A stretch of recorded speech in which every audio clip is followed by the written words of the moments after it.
balimaw Bina Jaraka mogo de filɛ ka an ka bisi baden jeni bi maliyɛnw Mali sira fɛn fɛn bɛ bɔ Mali dugu fɛn fɛn ɲɔgɔn cɛ u ye sira in bɛɛ tigɛ an bɛ yɔrɔ na ko bi u bɛ ka commencer mama y'a essayer k'a bɛ tɛmɛ n'a ka carte de transport ye transporteur fɛn fɛn bɛ ka mouvement kɛ dugu ni ɲɔgɔn cɛ ne bɛ conseil d'aw ma a y'aw kɔlɔsi parce que mun bɛ ka kɛ bi c'est très grave mun bɛ ka kɛ n bɛna yira maliyɛnden bɛɛ lajɛlen na u taara u bɛ ka dugu de jeni u bɛ ka karu de jeni an bɛ yɔrɔ min na ko bi donc n bɛna image yira u la ka tila ka an kan ka solution min sɔrɔ la an bɛ tila k'u discuter an ka dugawu bɛ Mali sɔrɔsiw ye an ka dugawu bɛ armée malienne ye malheureusement ni ne kɛnin kɛra bi donc a yɔrɔ sɛbɛnnen filɛ yɔrɔ la a image filɛ nin ye awa n bɛ ka kuma aw fɛ wagati min na attaque bɛ ka kɛ Mali dugu caman fana de la donc bɛɛ lajɛlen k'i kɔlɔsi i yɛrɛ la carte de transport tɛ ka to yen c'est à dire u bɛ ka yɔrɔ bɛɛ de saccager bi mɔgɔ dɔw y'a essayer k'u bɛ voyager an ka jɛ an k'o yɔrɔ lajɛ fɔlɔ an ka jɛ an ka lajɛ fɔlɔ. Ouais. Ah. Pour gérer là, vraiment, c'est pas facile. Ni mɔgɔ ka minɛn de binnen dugu ma tantɔ mɔgɔ ka minɛn de binnen mɔgɔ ka politique binnen filɛ dugu ma an ɲɛ t'a la mɔgɔ bɛ kungo kɔnɔnaw de tantɔ a bɛɛ lajɛlen ɲɛ b'a la dɛ.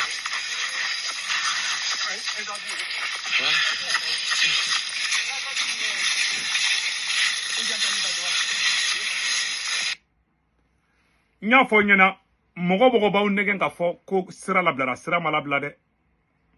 u y'aw nɛgɛn k'a fɔ ko sira labilara aw y'a ka mobili ta k'a bɛ bouger ni de kɛlen filɛ nin ye n'aw bɛ fɛ aw ni ka kisi maa viremani minnu bɛ ka bɔ ka Asimi Goïta soutenir n'a y'o lamɛn aw bɛ su caman kasi aw ka so dɛ parce que ne filɛ ka image min yira o t'o yira olu bɛ bɔ de k'a fɔ ko yɔrɔ bɛ ka ɲi n'u ko yɔrɔ ka ɲi n'i kɛ saraka u bɛ t'i minɛ u ye de kɛ kayikaw la kayika caman minɛlen filɛ Bina ka mɔgɔw bolo bi bon nin de bɛ ka kɛ Mali la bi dugu ko et puis an bɛ ɲɛna fana to dugu u bɛ ka taga dugu de bi attaque yɛrɛ de bɛ ka kɛ bi c'est pas possible an bɛ nin bɛɛ la bon u bɛ bezi kɛrɛw la réseaux sociaux kan an ka jɛ an ka nin fara lajɛ tuguni.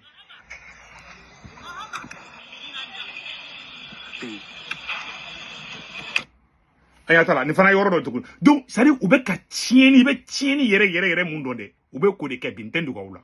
c'est à dire l'heure est très grave u ye yɔrɔ dɔ attaquer an ɲɛ tɛ mobili dɔw kɛcogo la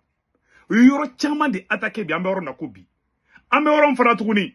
alerte rouge bɛ Baɲakara mara yɔrɔ fanfɛla la a yɔrɔ bɛɛ lajɛlen mɔgɔ si kɛni ne bɛ mun fɔ bɛɛ lajɛlen na ka bɔ Bamakɔ da fɛ k'i bɛ taa yɔrɔ la cɛ n'i kɔlɔsi u bɛ minɛ sira la n'u y'aw nɛgɛn Facebook kan minnu bɛ vidéoman minnu bɛ bɔ k'a fɔ ko siraw libérelen don a y'a kɔlɔsi u bɛ k'aw piéger de wallahi n'aw bɔra maa ninnu b'aw minɛ sira la n bɛ ka tiɲɛ de fɔ an na u ye kari mun jeni bi n bɛna tila ka don n bɛna compte-rendu fana kɛ sisan tuguni donc an bɛna fɛn dɔw yira u la en même temps an y'a information dɔ sɔrɔ ko Mali armée fana bɛ ka frappe kɛ Kidal ala k'a ɲɛ aw bolo c'est pas grave c'est une bonne chose ni armée mun kɛni kɛ an y'a mɛn kɛni ko armée ye frappe kɛ an ye image dɔw ye bon ni tiɲɛ kɛni don on va dire bravo à l'armée malienne o y'an bɛɛ lajɛlen ka laɲini de Mali armée ka gagner mais n bɛ ka mun fɔ aw ɲɛna bi mun bɛ ka kɛ sur le terrain minnu mago bɛ dɛmɛ la dɛmɛ tɛ ka taa olu ma dɛ mɔgɔ jɔn de mago bɛ dɛmɛ la bi voyage kɛlaw de mago bɛ dɛmɛ la bi Bina ka mɔgɔ garilen bɛ yɔrɔ la ka Bina ka mɔgɔ gɛn ka bɔ sira la Mali mago b'o de la bi n tɛ dogo aw la donc nin kari yɔrɔ ta filɛ an ka nin fara n'a ye tuguni a b'a kɛ to voilà a b'a kɛ to ka n bɛ nin yɔrɔ voilà n bɛna nin yɔrɔ fana bɔ ka yira u la u ye image dɔ yira n na ko Mali armée taara Kidalikaw ka kan yɔrɔ dɔ frappé an ɲɛ tɛ voilà ko Bina Jara ka mɔgɔw ka carburant mun bɛ taa Kidali yan fan fɛ k'u taara ka tugu carburant yɔrɔw tiɲɛ an y'o information sɔrɔ donc an bɛ armée encourager ala ka sebaya di Mali sɔrɔsiw ma an bɛ sɔrɔsiw kɔ u bon courage maintenant yɔrɔ tɛmɛnen kɔfɛ ka b'a la n y'o de fana toujours ni info min bɛ yen n'an bɛ mun kalama an bɛ bɔ an b'o de yira maliyɛnden bɛɛ lajɛlen voilà an ka jɛ an ka lajɛ.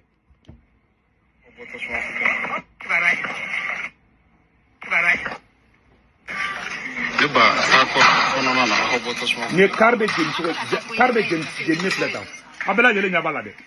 an ɲɛ tɛ yɔrɔ bɛɛ jeni na sisi de wulilen bɛ fan bɛɛ bi sisi de wulilen bɛ Mali fan bɛɛ bi donc mun de sɛbɛnnen bɛ n bɛna kalan bɛɛ lajɛlen kalan mɛ dɔ kɛra Bamakɔ ni Segu sira yɔrɔ fanfɛla la dɔ kɛra et voilà. Aujourd'hui, le 9 mai 2026, et attaque Karona Zanguebougou, localité située à 30 km vers Ségou. Voilà. Donc, plusieurs cars à destination de Bamako ont été brûlés par les combattants de Binadjara. Voilà. Donc, car do Kumerabo Nyoro, Ani Jara Transport, car Anyameko Jara Transport, ko Air Nyoro, Koluga et Mobili do Jinna, man doko Duru, doko Nani, doko Woro, Maman Nomuru Haka et Redon Folo, on ne peut pas confirmer, ko Air Nyoro, Koluga Mobili Woro, Duru Jinna. Oh, Jara Transport, Koluga Mobili, Saba Ube Fla, ko Jinna. Voilà. Ko Karkele, ko yo Somatara et ko Fana Jinna. Donc, car kelen fana be ko ye compagnie do ye kute munu don anyol de sebene ya rola donc a fo bela jele ngena anyeni information nunu de soro a video be an se ka video do yira wala parce que a che ka jugu tien rek ka fo bon ambo fana tuguni banka smara ro fan fera la anye information de soro anga jango la me banjagara bankas koro duanza timisa lanfiala samadugo nyono jene dogon feri sisako dana masakte de auda so an ko pito ko entraite information amta urgence de très urgent amta dans la région de duanza amta à 2 km de duanza ko ari duanza taroti donc amta yero amta fomburi nia etalaje attaque bi 500 à l'heure que nous parlons donc terrorisme na ka fomburi attaque fomburi ani duanza à 3 km flaka taroti ko aywa donc terrorisme na fomburi attaquer muguchi bi gabo kusube bega doka anga dana masakte do bega doke anga population aywa fomburi ka ala wulla kana voilà donc fomburi ka ala wulla kana donc mali militaire mun be duanza dum kono à 2 km de duanza ko duanza do donc terrorisme na ka fomburi attaquer 500 muguchi bi gabo bega doke donc am 14h25 bi samedi 9 mai 2026 abela jele amede bon attaque be ka ke orofana mune sebene be plusieurs bus de transport à destination de Bamako ont été détruits par les combattants de Binadjara. Voilà, qui impose des blocus depuis fin avril. Donc, et Binadjara ka mogo aywa mogo ya korobo kibe teme ula 600 ou te kumi fede ni ga mobili tali kibe teme binaka mogo la nu yi soro ebe ka eni ga mobili be mouvement na dro bi ga mobili jinindi nu yi soro fana ubi bobara la o de be senade ni mogo mi te fe ka sa na tara bubu mabel nunu na me u ben galon te ka wi u tena tien fa uye u be ta fana ko vive asimi u be ta obla mogo kala u be ta fa ko politicien ndu adon ta bota e bola wakati ne be sinogo la e bi ga moto ta kibe ta dugu la dro biti mine ne se ku tungara ne ka video imba aw ni kisi parce que nte fe ko ka usoro nte fe ka ye ko malien do wulla bi ko binaka mogo ya mine ka ba muso na dinu koro o mani ne se ku tungara yi ne ka kele mali ko de ne ka kele te asimi ko yi ne te fe foi ka malien desi soro ne be ka combat ke aw di voilà pourquoi ne be adresser aw la aw kana son ka ba ka mobile ta ka be ta woro la na utara binaka mogo ba o mine na aya ye u be ka mogo ka mobile jeni fambe mogo be a korobo kibe taw nu yimine bi fa bon alaka aw fefe be malla alaka shini kenade awma alaka dan bela jelema alaka jisuma ke nin kola alaka ni ko ban nga soutien be mali peuple nga soutien be mali armée mais ne be tien de fo nga tien te dorei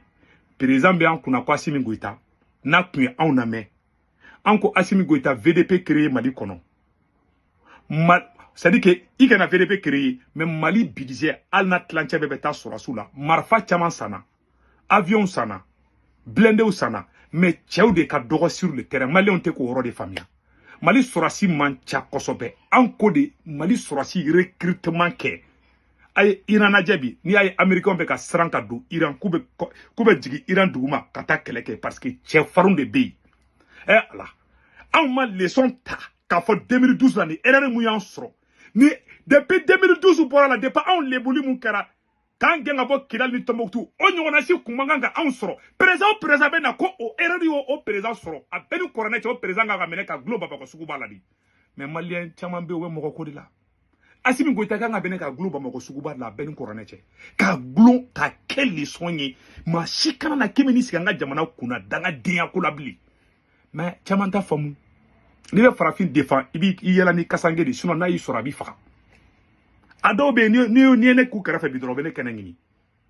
mais ni ne wakati temena o mo ko le betla kana ne ma a tiana ne ngo ka gole de mais ne ka tie di mabi mais wakati bina ne se ku tungara ko ngo farasi ma na ndeme malien do ku mena ne agressif